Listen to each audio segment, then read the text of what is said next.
why do we sleep?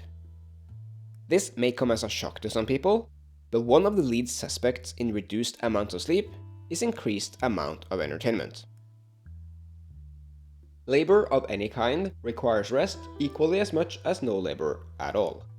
Yet, when you're tuned out, the brain is possibly at its most active. This must surely mean it's mostly asleep during daytime. The relationship between the brain and usage of energy is not an easy one. Connections between nerve cells are growing when in use, and as you can probably imagine, weaker when inactive. On a regular basis, the brain runs on beta waveforms. For your general well-being, however, you need occasionally to hit the delta. And no, because otherwise, there'd be no point in making a video about it. For a memory to form, there needs to happen two things, one of which you are currently doing, the other where sleep is a key ingredient. That's because, and according to research, the formation of different types of memories seems to occur while we sleep. In addition to left side and right side brain, there's the hippocampus, which is also left side, right side, and in short, the neocortex. The hippocampus is often associated with short-term memory, like the beginning of a sentence, but it's also responsible for connecting different types of information, much like a bouquet of flowers. That is how, for example, a skint can trigger a complete memory. Thus, information never making it to long-term memory isn't entirely correct, because it's the strength of the connections we're referring to.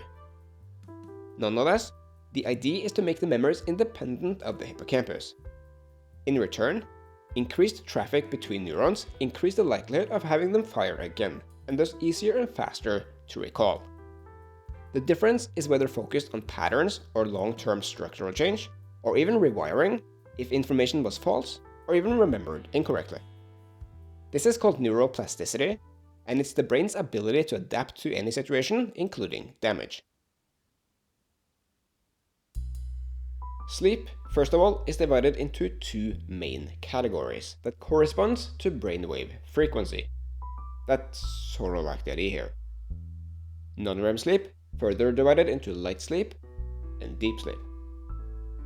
During sleep, redundant information is being discarded, so keywords, but the material processed are those events most recently occurred, and spending a few minutes to go over that material again is gaining more wisdom than it costs effort to do.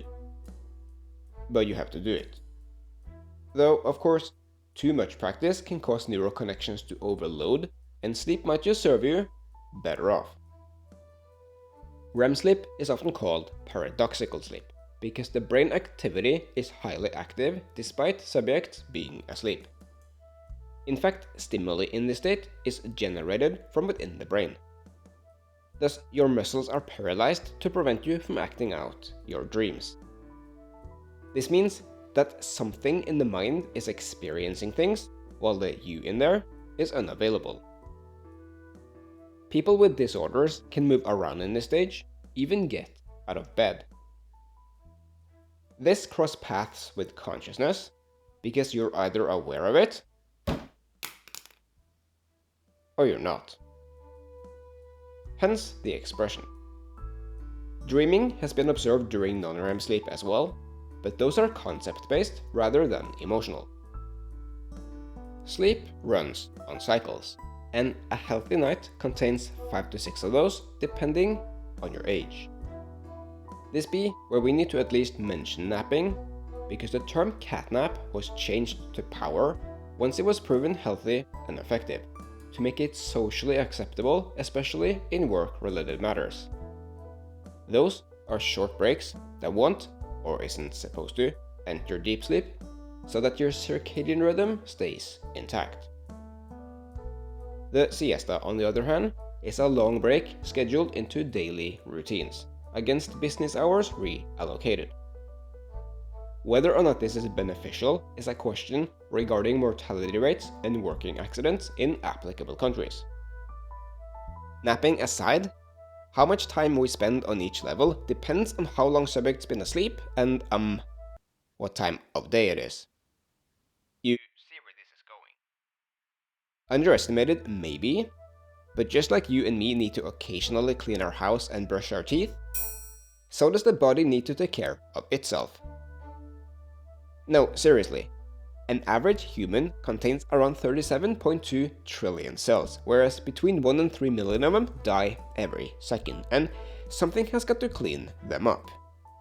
Fortunately, there are automatic processes in the body assigned to handle this, but those are only at work when you are at rest and asleep. Thanks for watching.